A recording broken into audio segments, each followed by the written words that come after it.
Hey, wrestling fans, this is Paul Diamond, and you're listening to Live and in Color with Wolfie D. Hey, this is Jimmy Street, host of the Live and in Color with Wolfie D podcast. Hear the life and times of professional wrestler Wolfie D. From his time in the territories with PG-13 to his time in WWE, ECW, WCW, TNA, and more. Nothing is off limits and nothing will be held back. Thanks again for tuning in. Here he is, Wolfie D. Hey, ladies and gentlemen, welcome once again to Live and in Color with Wolfie D. And you know who I am. I'm Wolfie D. And my co-host, Jim E. Screet. Love to call him Screet. We done talked about this. Everybody put your iPhone on a female British character and put your insert as Jimmy Screet. And then it's so fun when you tell them to text them or whatever. Because she says, I want to talk to Jimmy Screet. So I love it. I love it. But today, man, I'm so excited, Jimmy, man. I haven't talked to this dude in years, and I was a huge mark for this guy when I was a kid, teenager, and then got to travel around with him, wrestle him, and become a friend of his and a friend of his family's, man. I cannot wait. One of my favorite gimmicks in WWF that almost like Spellbinder. I love the Spellbinder character, and they shit the bed on that. I thought they shit the bed on his Max Moon character. I'm talking about my good friend, Paul Diamond. How you doing, my friend? Oh, man, it's great to hear from you and be on here with your wrestling fans, your group of people that I guess have been listening to you now for almost a year, man. That's great. Great to be a part of it. Like we said, man, we're honored to have you on, and you know how I feel about you and all that kind of stuff. Jimmy, before we go to break, anything you want to say to Paul before we come back and get into the nitty doggone gritty? I will say this. Paul is not only an incredible wrestler, he is the first pro soccer player to be on the podcast. Very true. Very true. Yeah. All right. Well, hey, let's have a word from our sponsors. Then we'll come back and talk to Paul Diamond.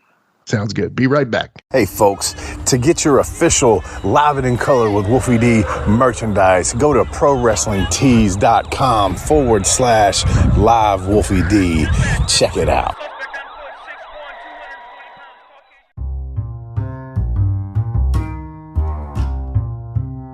If you're listening to Live and in Color with Wolfie D on Apple Podcast and like what you're hearing, go ahead and leave a 5-star rating.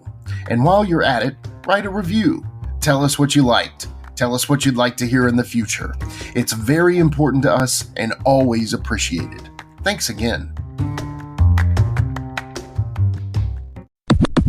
All right, folks, we're back. And like I promised you, I got my good friend Paul Diamond. Paul, man, the thing about stuff like this for me is like, man, we rode up and down the roads together. Shit, I watched you as a kid. So there's many layers to the relationship that I feel I have with you. I as a kid, I learned, like, because I was a huge fan of Bad Company. I loved Pat and I love you. And I was also a fan of the Orient Express. I love that tag team. I thought you guys were just so good because tag team wrestling is a lost art. We know that.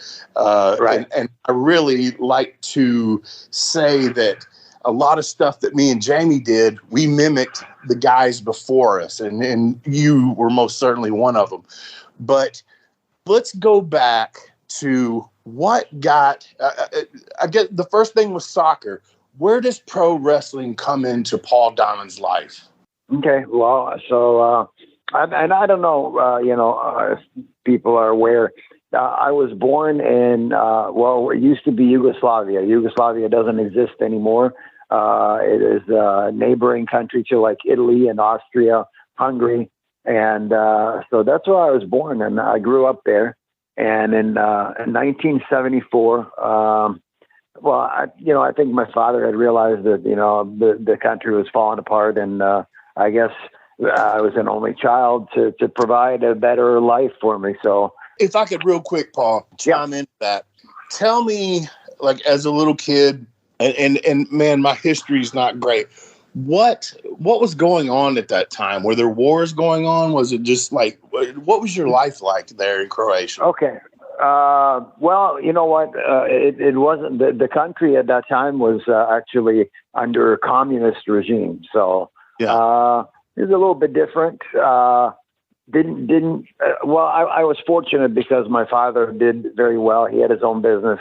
And so I was the kid in the neighborhood that had all the stuff, you know, had a ping pong table, a basketball hoop, but that wasn't the norm, for, you know, back then. You saw horses and horse-drawn carriages going up and down the road, and we did not have, soccer fields, any cow pasture, any open space.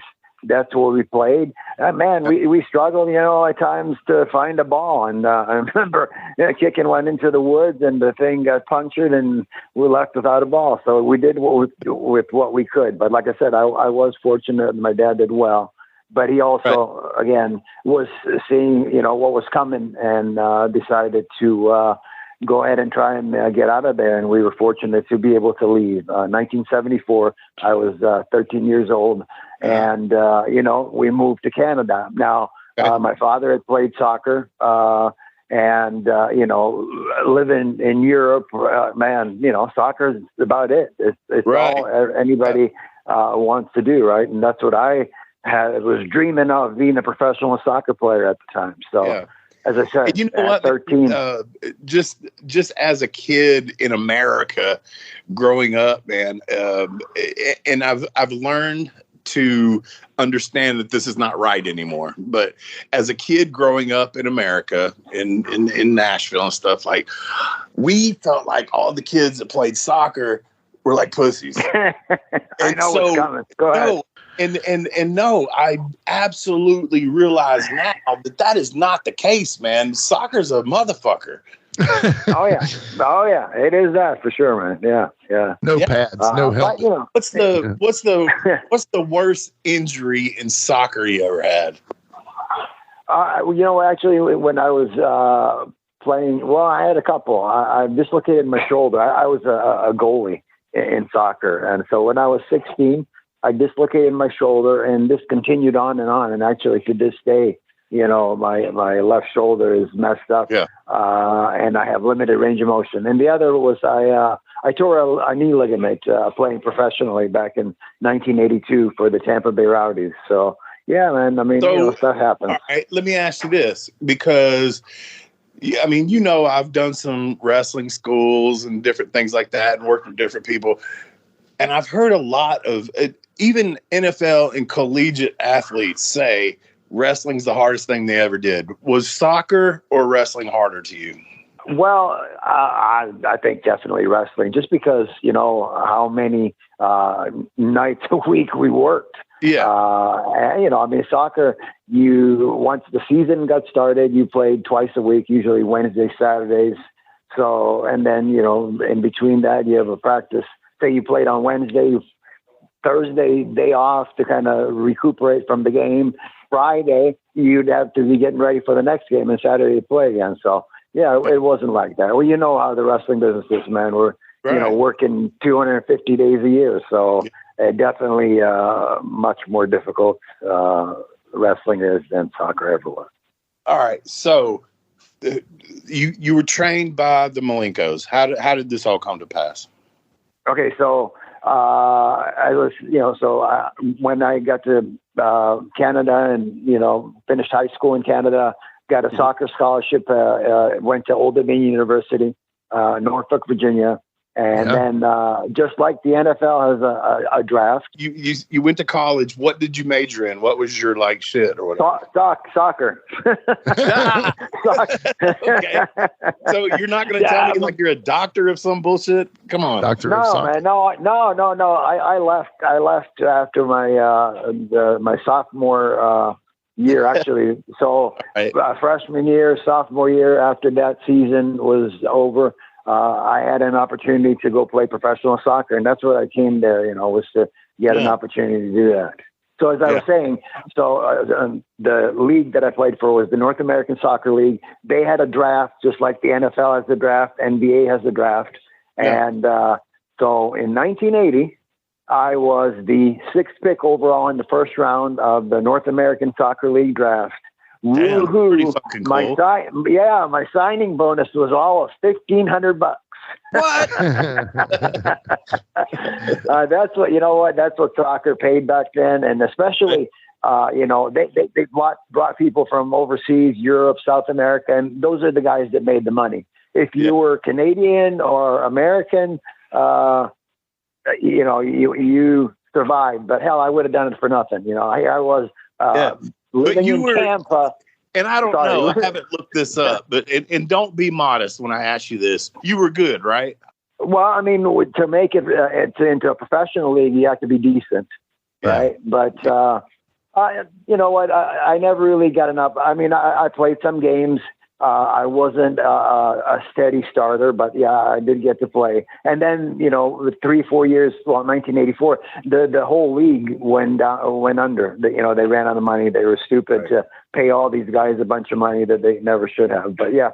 So, I mean, again, to be able to play professionally, you got to be decent. But I know I wasn't a big star or a starter or anything like that. So then go back to, all right, Right. So this part of my life ends, right? In 1984, the league folds. And, you know what? I've wanted to be an athlete or make a living at some kind of sport, right? So, people say, well, why'd you get into wrestling? I didn't want a real job. and so I was actually, I got a job just briefly between the soccer and at Gold's Gym in Tampa. And Joe Malenko was training there, and that's how I got hooked up with the Malenkos. I met him, and he told me his father, had a wrestling school. So, growing up I grew up in Winnipeg, Canada, which at that time had Vern Gagne's AWA. So that's what I grew up watching. Okay. So I did watch wrestling prior, and I kind of thought, especially after talking with Joe Malenko, well, man, I guess, if you're a pretty good athlete, I could probably do this. Yeah. And in Tampa at the time, they had every Tuesday night at Fort Hesterly Armory, they had wrestling. And I wound up, going to watch there and stuff. I remember, watching Jake and Dusty and Mike Graham and all those guys. And so that kind of drew me to it. And then especially, when I met Malenko and his father had wrestling school, that's how I got started. Let me ask this. All right. I want to go into more of what the training was like, but I also who drew you in? What wrestler made you go, yeah, man, I can do that, or I want to be that? Was there one? Man, you know what? I don't really think I had like a specific guy. I just I thought I could do this, and I was gonna give it my best shot. And, everybody was saying like, "Oh man," and that's right. Back then, like right now, there's 1,000,001 wrestling schools, and you can just pay somebody, you get into the wrestling business. It wasn't like that, back then. Right. Although, with Malenko, again, he was very, I think, he wanted to keep the school going. And if you, beat the shit out of somebody, they probably weren't going to come back if they weren't a tough guy or something. And then he was out money. So it wasn't like, going to Malenko's school, man, I am so grateful because it was the best, I think. But no, they didn't, beat the hell out of me or nothing like that. They'd try to do some fitness stuff and push you a little bit. But he was kind of worried about, losing his numbers, his students. Yeah, of course. Of course. Yeah. Of course. All right. So, Jimmy, I've dominated this thing. I know there's questions in here. Go ahead, Jimmy. I got a couple here. One of them is, your name is Thomas Borch. Is that correct? That is very well, not Thomas, Tom, but yeah, Tom. Borch. Sure. Yes. Where did you come up with the Paul Diamond name? You would have to talk to Ole Anderson about that. Okay. So my first wrestling job was in TBS, NWA. And Ole owned the company, and he was in charge. And so I showed up for TV that first day, and Paul Diamond, where's Paul Diamond? He came from Tampa. Okay. I guess that's me. Here I am. Yeah. So yeah. And I don't know if you guys know, I'm sure you probably would, but there's actually the original Paul Diamond. I think that was actually, his name was Paul Diamond, back in the, maybe 20, 30 years prior. So I think, and we kind of sort of look a little bit alike and stuff. So I think that's where Ole kind of may have gotten it from. I'm just my guess at this point. Yeah. And so right about this time, and keep me on my timeline here. Please don't let me take you off yours. The American Breed team. This is kind of when your first interaction with the guy that you would work with all through your career, essentially, with Nick Kaninsky and then also Shawn Michaels on that team. Talk about American Breed and that start. So again, as I said, Atlanta was my first territory where I worked. Shortly after I started there, a couple, 3 months, I went home one weekend to Tampa, came back for the next TV, and Jimmy Crockett had bought out Ole. Man, so there's like 100 guys there, right? I mean, they had all their guys from Mid-Atlantic, from North Carolina and stuff. So I didn't like, they let me work for I just started, man. I was green as grass. I'd, been in the business for maybe, 3-4 months, as far as, actually working full time. And so they let me go after about a month or two. And I wound up getting booked in San Antonio. It used to be Southwest Championship Wrestling. Joe Blanchard used to run it. Well, he sold it to this guy, Fred Barron. He was like a car dealer guy. And the thing was struggling, but hell, man, I was just looking for work. So when I got there, they didn't have much talent. They were just looking for young guys and, give you an opportunity to do something.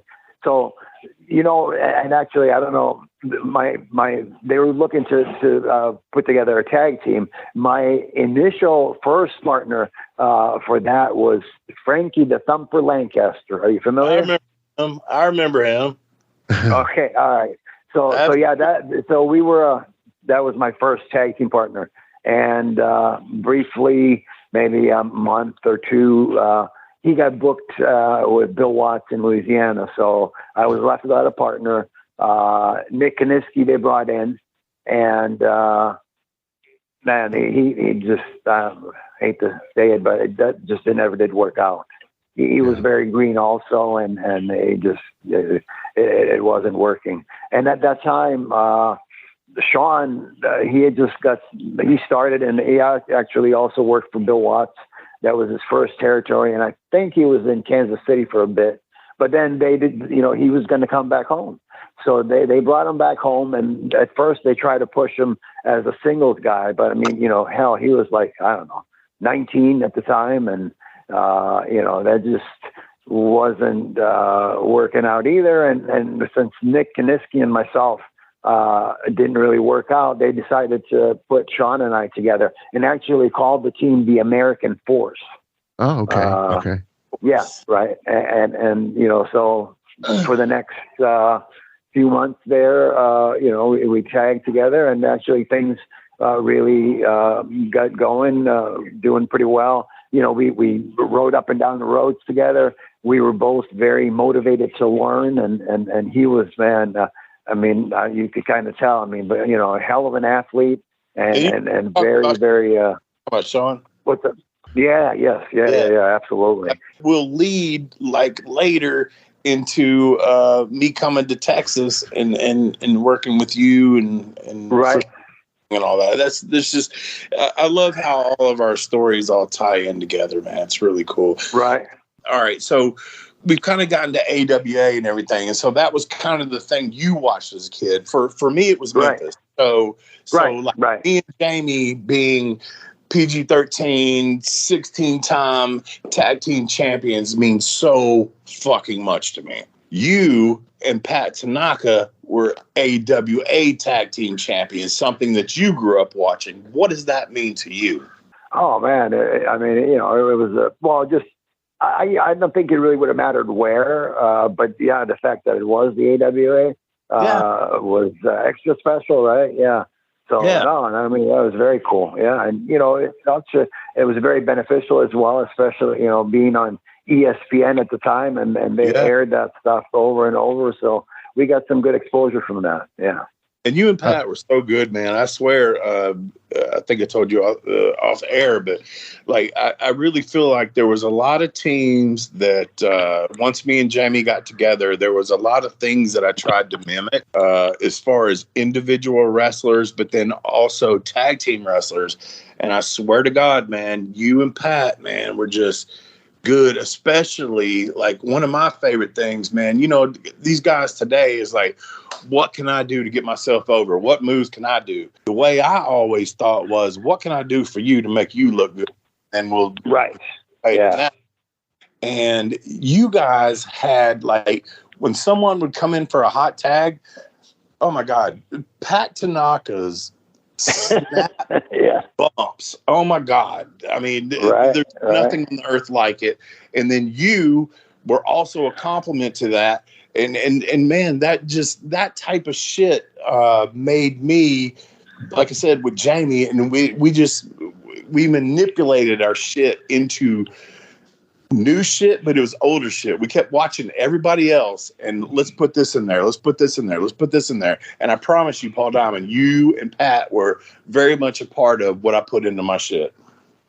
Well, I thank you. I mean, I appreciate that. But you know what? We did the same thing, man. We did, you know, like, Midnight Express, Rock and Roll Express. And, you know, like you said, though, you know, for us, it was getting the other people over was what was going to get us over. You know, we had some cool moves and stuff, but, you know, for us, just getting the hell beat out of us, getting people over, that was going to be what was going to get us the furthest. And so, you know, that's what we did. Let me say this real quick about Bad Company. I remember, please don't take any offense in this if you're listening, Shawn Michaels, but I was a Rock and Roll Express fan. So just like Wolfie probably didn't like Demolition because of him being a Road Warrior fan, I really did not like the Midnight Rockers.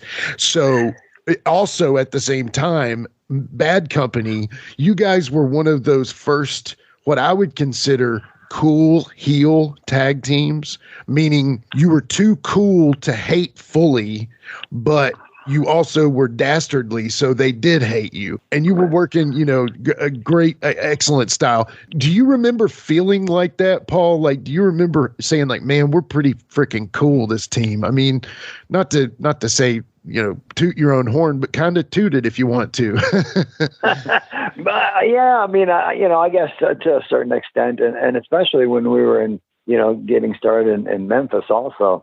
You know, the Bad Company song and our outfits and stuff. And so, I mean, it was cool, but I agree with you, you know, and, you know, you had, you know, obviously girl wrestling fans and stuff. And, you know, you know how Memphis was, right? They didn't want the heels to have any girls like you. So they would always they got pissed off at us in Memphis over that.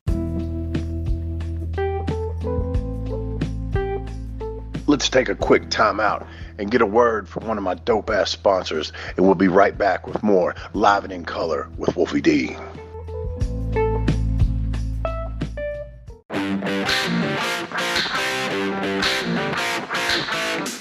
Hey folks, this is Wolfie D here, and if you are looking to buy or sell a home in Tennessee or Southern Kentucky, you're going to want to call my buddy, the rock star realtor, Benji Bowie. And you say, Wolfie, how do I get in touch with this rock star? Well, you can call him directly at 615-390-8216. You can go to his website, bowiehomes.com. That's BUIE homes.com. Or you can email him at benbowie34@gmail.com. When you need a home, you need the Rockstar Realtor. Benji is a member of Exit Realty's Garden Gate team in Gallatin, Tennessee. This is to me, when people ask me this is like the hardest question, and I'm going to give it to you. Before, and I'll preempt this, before we go into Orient Express, we're talking Bad Company before all that. Right. Who is your favorite? I hate it when they say this. who's your favorite opponent? Who did you have the best matches with? Who, like, when you go, man, I want this match to be remembered, do you have one? Yes. Yeah. Just because, well, you know what? As far as the favorite match, a lot of wrestling fans to this day still bring up, well, I guess now I'm sorry, I have to go into the Orient Express, but so the 91 Royal Rumble in Miami with the Rockers. Okay. You know, and because I get that, you know, when we'll go to autograph signings and stuff, and I still get a whole lot of people, wow, man, you know, that match was, you know, out of this world, and it was, and you know, so I get that, and so that would be the favorite match, and that kind of ties into also favorite opponents, and I mean the Rockers. We just had it, you know, clicking together, and we'd worked together quite a bit. AWA, even in Tennessee a few times, and just knowing Sean for all that time. So yeah, I mean those guys were my favorite opponent. Although, you know, we did well with Legion of Doom, but you know, that was just kind of getting bumped around. But you know, I thought we got them over well. And I think we all did good with them as long as right. Yeah, right. But yeah, no. So you know, as far as that, yeah, I think, you know, that the Royal Rumble match. Awesome. I get the Rockers. I'd like to go back and watch that. I really would. Yeah. You've worked with the Sheepherders, the Midnight Rockers, the Guerreros, Brad Rennigan's Ken Patera, with Dale Wilkes and the Destruction Crew. Really, I mean, a lot of people overlook AWA if you weren't near that territory. Gladly, I was happy that it was on ESPN, but man, you guys were working some stellar talents right there. That's a Hall of Fame list right there, you know? It had to make you better. Oh, yeah. And you know what? At that time, AWA was kind of, you know, in a downward spiral, you know, after Vern lost all the talent to Vince and stuff. And it was a struggle. I mean, so the matches that you mentioned, yes, you know, those guys, it was just for, you know, TV. We didn't work that much at the time. They were struggling to get bookings and stuff. But no, yeah, man, it was great. Like you mentioned, the Guerreros, what an experience, you know, that was. And I knew Chavo from previously.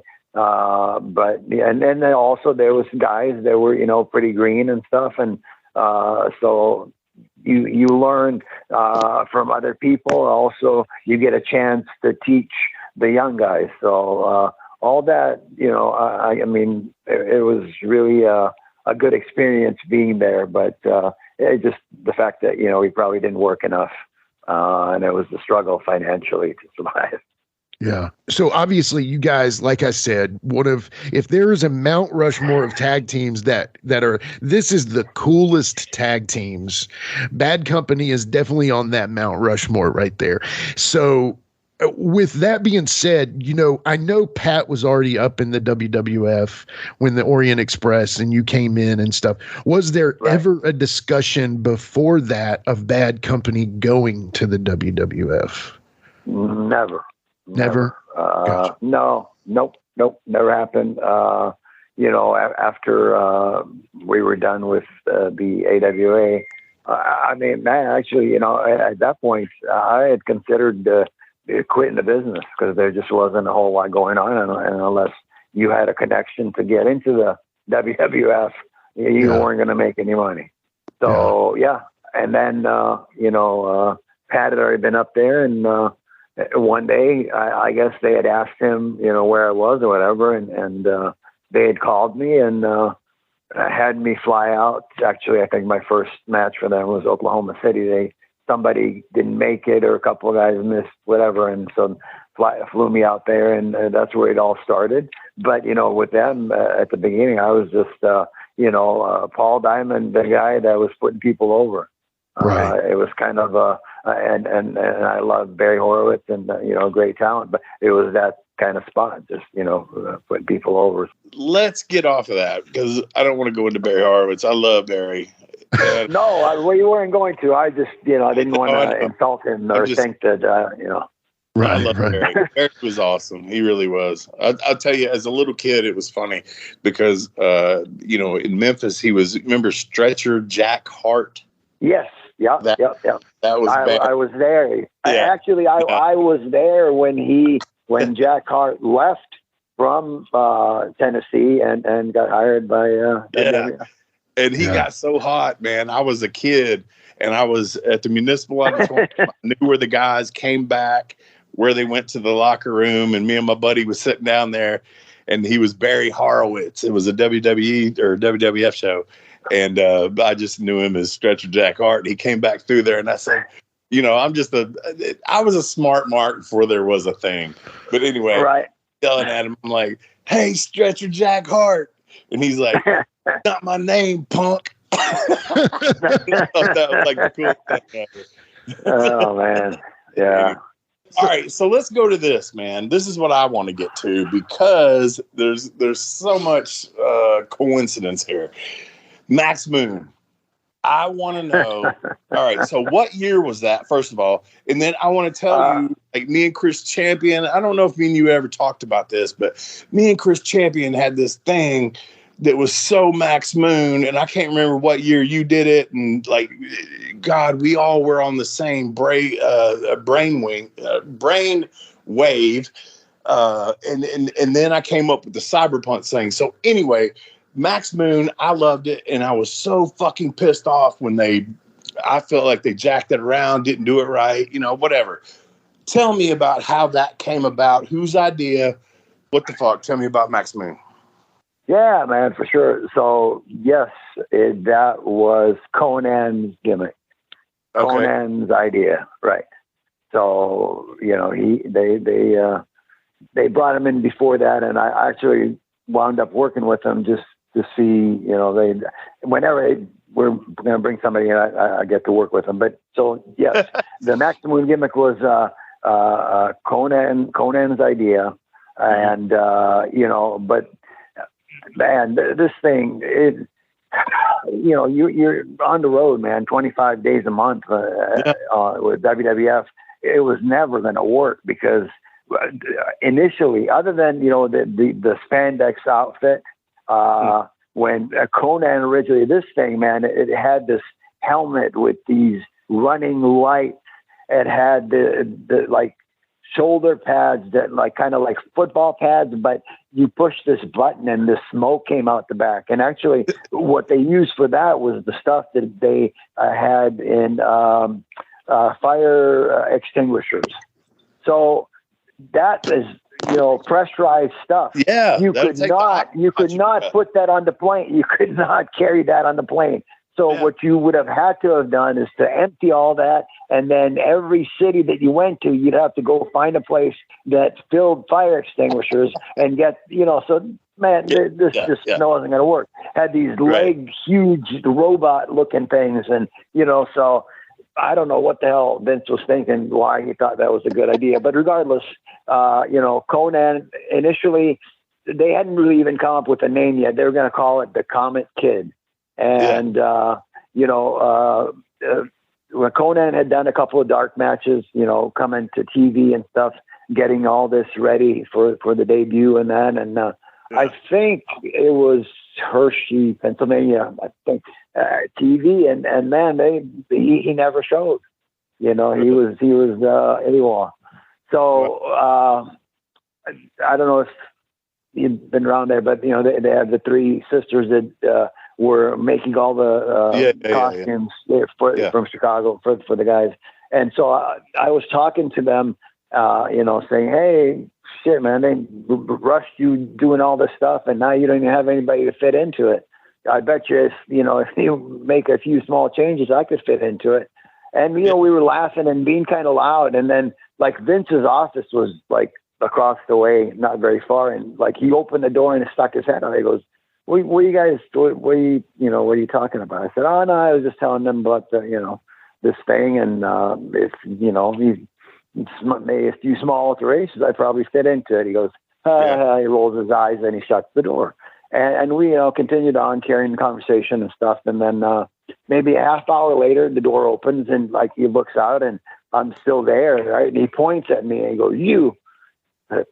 Shit, what I do? Right? No, come here. And so he has me come into his office, and we're standing there. He goes, you know what you were talking about earlier? You got it. It's yours. He fucking shakes my hand and says, you can do what you want with it. Wow. So talk about being in the right place at the right time, right? Hell yeah. Yeah. And the funny thing, and not very many people, they wouldn't know, but prior to me getting the opportunity to do the Max Moon gimmick, when I was still in the Orient Express, and I think the Orient Express was coming to an end, one of the TVs, Pat Patterson approached me and said, Vince wants you to grow your hair out. I said, oh, why? Well, we're going to do you and Jannetty as the new rockers. Oh, yeah. All right. But then shortly thereafter, Jannetty had a run-in with the law in Tampa at a club or some, he got arrested. And so there went that. So I just kind of was working as Cato, again, putting people over. And, then this other thing falls into my lap, which was unbelievable. Well, before we go too far from that, I have to ask you this because, one of my favorite matches that's one of the most underrated matches of all time is your 92 Rumble match versus the New Foundation with Owen and Jim. But before we leave this area, I have to hear any Fuji stories you have. I just... Fuji stories. Yeah. Oh, man. You know what? Yeah, the weird thing is, and people wouldn't know, but Pat and I were responsible. Fuji always rode with us. I don't know how that worked out. And then they had him where he didn't have to, we all had to you had to rent a car and split the cost and stuff. But I don't know for whatever the reason, but that was a part of the deal was we had to drive him around and he would never have to pay for the cars or anything. But no, you know what? Fuji, oh man. Okay. I'll give you my favorite Fuji story. Okay. And Fuji was this kind of guy though that, he loved to rid people and he didn't like to be rid back. But this Fuji story, it is my all-time favorite. So we were in San Antonio, Texas, working the rockers. Pat was hurt, I guess, or for whatever reason, he wasn't there. And so Fuji was my partner, right? And so we go in the ring. I'm glad, man, I wore a mask that night. And you'll see why. So we go in, and the match starts, and Fuji he wants to start with Jannetty, and all of a sudden, man, he's doing all his chops and stuff and kicking the snot out of Marty and stuff, and Marty's selling, and how he does his bow to the crowd, right? He's actually when the babyface is selling, and he's bowing and stuff. So he does the bow to one side. Marty's on the ground selling. He turns around and he goes to bow. Jannetty reaches up and grabs the back of his tights and pulls them down where his ass is exposed, and a piece of toilet paper falls out of his ass. Oh man. And I'm telling, and the people fucking died. I'm like, oh my God, I was crying. Like I said, I'm glad I was wearing a mask. that was the end. That was the end of seriousness for that match. Yeah. So the toilet paper falls out. He pulls his pants up. He grabs the toilet paper, rakes Jannetty across the eyes. Stop. Oh man. We got in a little trouble over that one. Oh my God, that's hilarious. Marty still has pink eye. Right? I mean, who would have thought? And obviously, Jannetty was in on it too. But yeah, who would have thought of doing something like that? He never told Sean and I, man. That was, oh my God, dude. Where they did unbelievable. I've heard a story about a barbecue and a dog. With it. Well, that now that you mentioned that, nothing like that, but I do have another one. We got something better. And this, not really very cool, but anyway. So we were, I think, in Syracuse, New York after a TV, and one of the Japanese photographers, Jimmy Suzuki, something like that. Suzuki, right. Okay, so he's Fuji, myself, Pat, a couple other guys sitting at the table, and drinking some beers and stuff. And Jimmy Suzuki, man, goes to the bathroom. Oh my God, dude! And Fuji pisses in his beer while he's gone. And then he comes back and drinks it. Oh, man. And then Fuji tells him what he did after he drank it. Ooh. Yeah, man. And so God. he started bawling, and oh my God, dude. Yeah. Throw up? No, he didn't throw up, but he started crying. Yeah. He was crying it out. It out too, I think. That is, I mean, I've heard he's a brutal ribber, so he could. Yeah. I mean, there was I don't know if you got how much time we have. I Keep got one going, more. brother. A night where everybody was like, I don't know, soma. So it's a tranquilizing type of a pill that when you eat, you kind of pass out. So they were in a restaurant. Forget the town, but with Buddy Rose, and Buddy Rose winds up passing out. I'm at the hotel, which is like 2 doors down, whatever. Fuji calls me, goes, "Bring a razor." Bring a razor, man. And they shaved the top of his head, like the hair, like a circle. So it looked like, he had like a beanie, and next day was TV. So they drew some stitches on the top of his head. That was the reason why they had to supposedly, shave his hair. Oh, man. Oh, that's God. rough. Yeah. That's rough. Yeah. Yeah. That's Oh my God. But yeah, so Fuji, but you know what? And that, going in the other direction, man, you especially didn't touch his top hat. And I know Janetti squashed it one night, and he was pissed.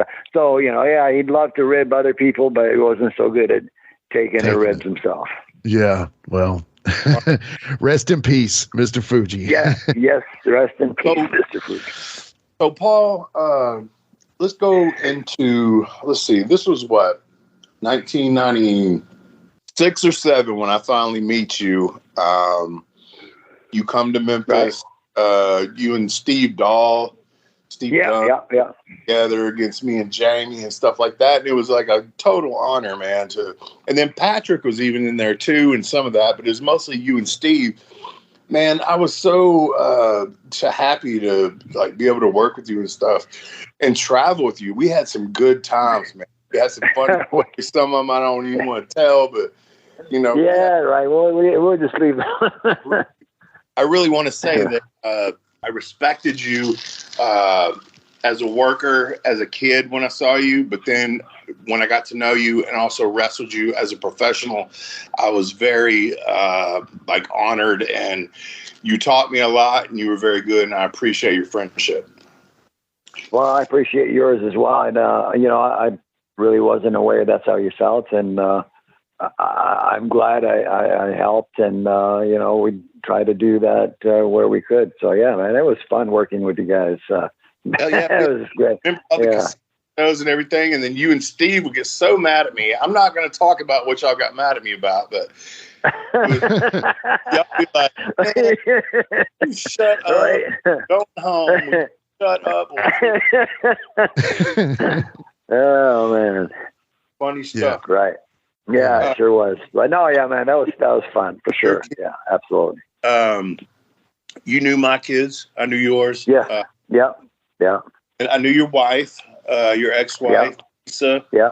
So there was a very tragic accident. I mean, and leading into this, I don't want the people to think I'm just going into something like this, but our kids knew each other. The people we were with at that time knew each other, and me and Paul were very cool. And I asked Paul about this before we even started this. Do you want to talk about this or whatever? And, I want you to say what you want to say. And, you know how it goes. I know your ex-wife, Lisa, that I know, had passed away. I'll leave the rest up to you, bud.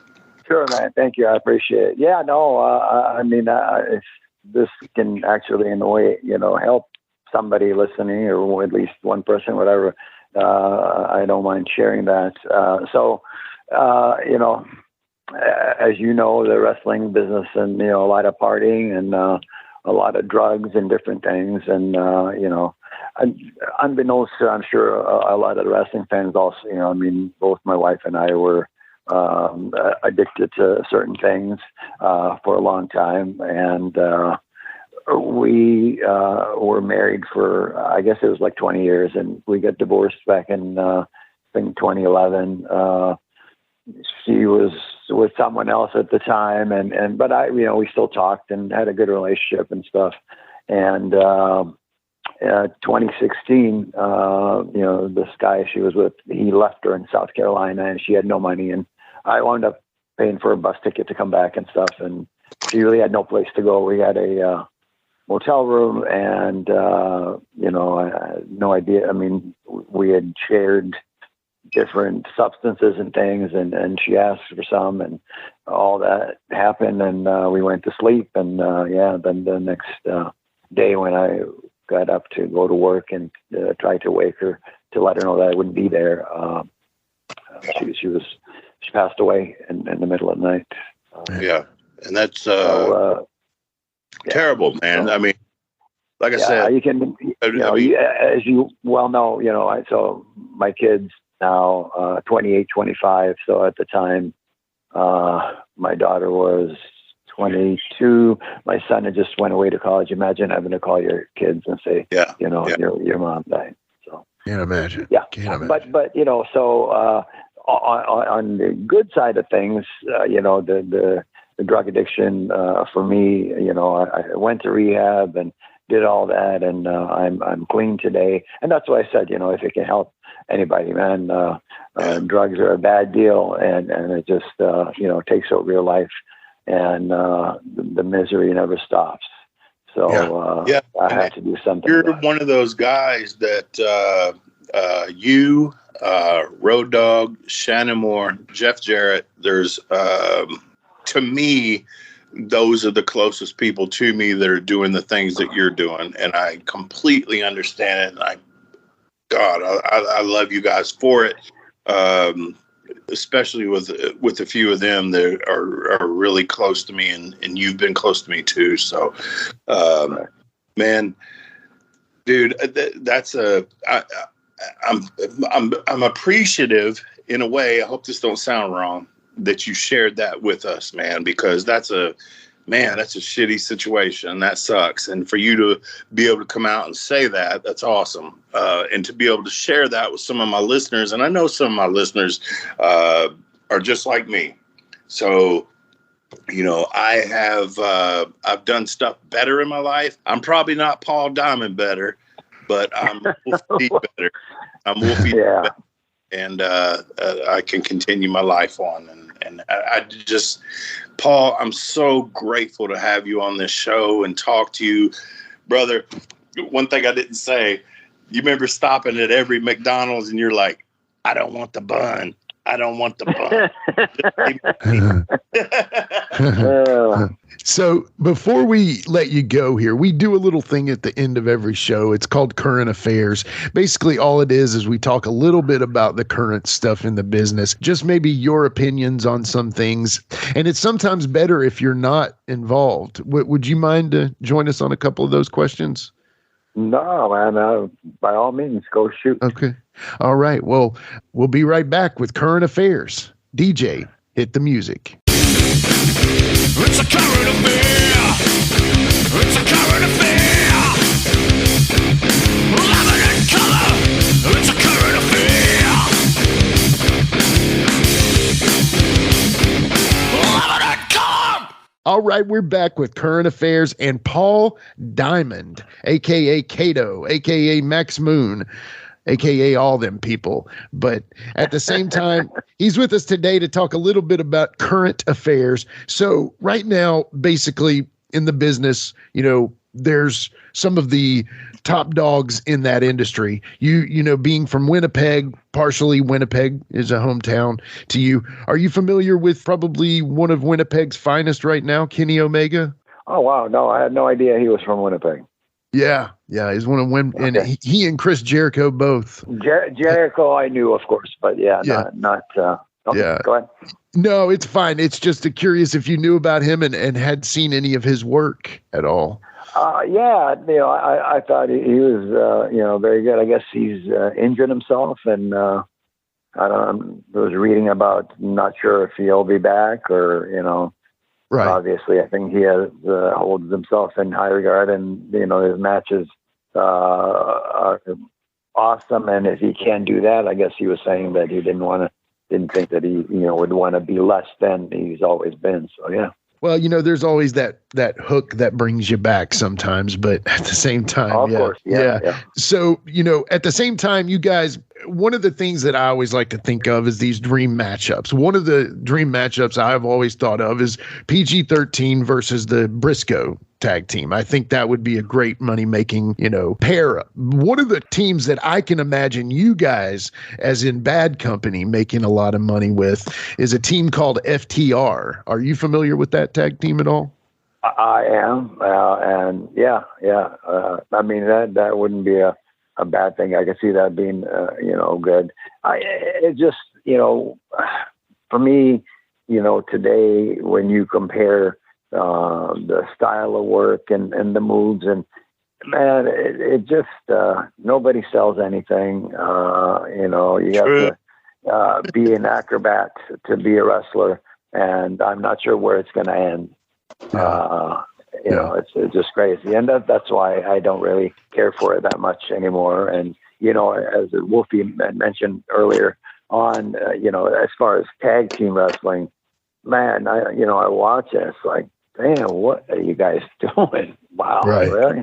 Right. So, but yeah, I think, you know, I'm very grateful and very lucky to have been in the business in the era where you had, you know, at least you know, LOD, Rock and Roll Express, Midnight Express, you know, all those teams that really knew how to work, and you know, you didn't have to do a triple flip with a double twist to get the thing over.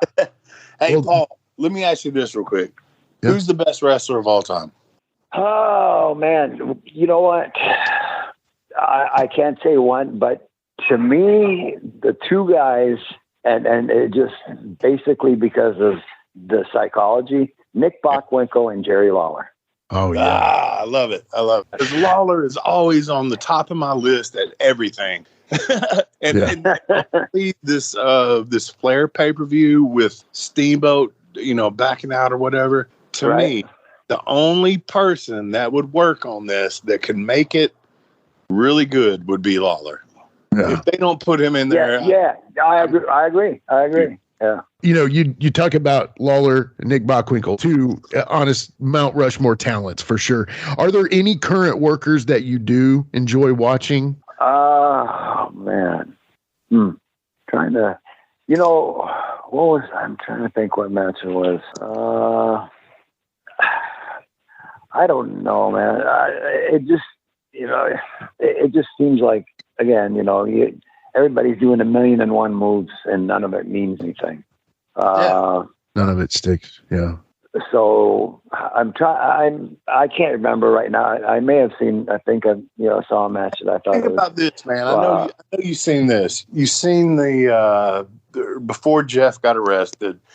You seen the kid dive off the onto Jeff through the chairs. Right. Yeah. Okay, here's my thing. All right. I mean, immaculate, whatever. If you want to do that, but that was just a move in a match. To me, that is a angle seeking. I hurt him. He's out for a month. Type move, right? Not continue on and moves, just a move in the match, and I hate that. Right? Yeah. That means nothing. Absolutely. Yeah. Well, I didn't mean to put you on the spot there, but who's your favorite soccer team? How about that? Who's my favorite? Well, I follow my Croatian soccer team. So there's no question about that. Dinamo Zagreb. Look it up. All right, I will. But I mean, I'm still very involved in soccer is still my life, and I follow it. And hey, tell everybody, Paul, where they can see you at on social media. Facebook and Instagram. Okay. Cool. You got I'm gonna tell you right now, I am not that much of a social media guy. I got you. It's okay. I'm not, man. I would probably not be if it wasn't for my kids. I wouldn't. They made me go on Facebook and stuff, and then now my wife, got me on Instagram, and I'm not. Hey, and to bring that up, man, your wife, what is she? She's a competitive bodybuilder. Is that the deal? Yeah. So she just, she'll be 56 in October, and she's had some things that she's went through over the last few years, but that's another story for another day. But so there's a company, WBFF, and they have actually a transformation division, right? Yeah. So what you do is you show them pictures of years, a couple of years, whatever, where you were, way overweight or whatever was going on in your life. And then you come out there and do the thing, obviously transformed from that, people losing 100 or more pounds or went through cancer, which, she has. She's a breast cancer survivor and had, Awesome. again, other issues. So that's, man, she I've never seen anybody, including a woman, and especially at 55, work as hard as she does, doing cardio twice a day, plus, lifting weights, and still, she walks dogs. So all of that, man, it's crazy. And the diet that she's on, I'd forget it. The last 2 days. Thank you, Paul, for coming on, man. It's been an honor to meet you and talk to you and hear your story. Thank you for sharing it with us. Anytime you want to come back, we'll watch a match and talk about it. We do these things called watch-alongs where we'll watch a match and Wolfie will kind of talk about what's going on in the match. So if you ever want to do that, let us know. Okay, that'd be cool. Yeah, thank you, guys. Thanks for having me. Great to talk to you, Wolfie. Love you. Take care. Thanks once again, ladies and gentlemen, for listening to Live and in Color Wolfie D. That's been my boy Paul Diamond, me and Jimmy Screet. We are saying peace out.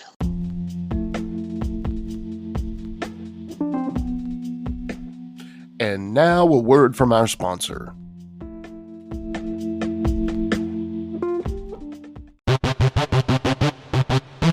Ladies and gentlemen, welcome to Give Me Back My Pro Wrestling, the podcast that's based on the old school but can still help you find the good stuff from today.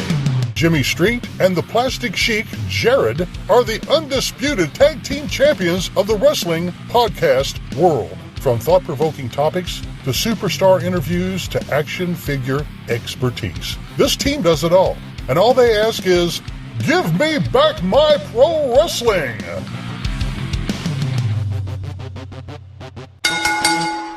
Every other Thursday, wherever you listen to podcasts. Join me, Gene Jackson, for the Jackson Interaction Podcast, where I'll be doing one-on-one interviews with people from the world of professional wrestling, as well as stand-up comedy. You can get them anywhere podcasts are available in both video and audio form, but you can find them all at genejacksonpod.com. That's right, it's the talk of Middle Tennessee, the channel you love to hate and the channel you hate to love. It's Brian Turner from Brian Turner's VHS Rehab. And if you're looking for matches from Wolfie D to Jerry Lawler to Dusty Rhodes and the team that put a pimp before your eyes and a goatee between your thighs, Booty Call and Athena, go to lostwrestling.com. See, I made it easy for you. Brian Turner's VHS Rehab. Booyah.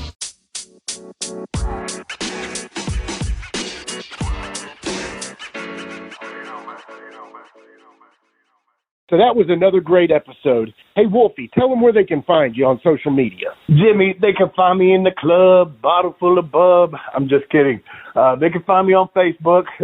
My personal page is Warren Wolf, WOLFE. I'm on Instagram at WarrenWolf13. You can always find us on Facebook, Twitter, Instagram, and YouTube at Live Wolfie D. Here's the thing. Wolfie always has offers for his autographed photos. He has a selection of some awesome photos from throughout his career that he will autograph and personalize any way that you want him to. Just contact him either directly at his personal Facebook page or through any one of our other pages, and we'll make sure you get in contact directly with Wolfie. Get those photos, right, Wolfie? Yeah, I've got some good stuff on there, to help with the podcast. Folks, if you can't get out to a show to meet Wolfie D, there's nothing like that, especially for the fans of PG-13 and Wolfie D. And before we go, you can always find me, your host, Jimmy Street, at James Rock Street on Twitter, Instagram, and YouTube. And hey, Jimmy, before we go real quick, I just want to add in there, from the bottom of my heart, I really appreciate, first of all, the work you've done for this podcast. You have worked your butt off. Secondly, the people that are liking the page. Beyond that, even more, is the people that are listening, and we really appreciate that. Yeah, and remember, guys, the podcast drops a new episode every Monday at noon, and our past episodes are streaming now on demand on all major podcast formats. Thanks again. I got a cap for your dome. He got a cap for your dome. I got a cap for your dome. He got a cap for your dome. Your dome. He got a cap for your dome. And here we go. The original white boy that came out sagging, not bragging, don't be hating, cause I'm spitting the truth. Still livin' in color. From Rush, your mother, utilize a hubcap, unlike any other. Back in the day, I was NOD, and I was P to the G, plus the 1 and the 3. In case you forgot, they call me Wolfie D. Been cloned and copied so many times, tired of suckers taking credit for what is mine. You know who you are without me name dropping. Wrestling's first white boy coming out hip hop. Been doing it like this since '92. Laid low for a while and you thought I was through. Listen real close to these rhymes that I've injected. This shit's so sick it makes your ears get infected. Mad skills, no faking, there is no one great. Cause I'm bringing more folks than Obi-Wan or Vader. Not here to play games, so you better beware. You don't like me, so what? I really don't care. Like time I keep ticking and I can't be stopped. You sucker step to the side unless you wanna get dropped. With my finish, I'll straight knock you out. Please allow me to tell you what it's all about. I'm gonna wind it up, then I'm driving it home. It's Wolfie D, baby. I got a cap for your dome. I got a cap for your dome. He got a cap for your dome. He got a cap for your dome.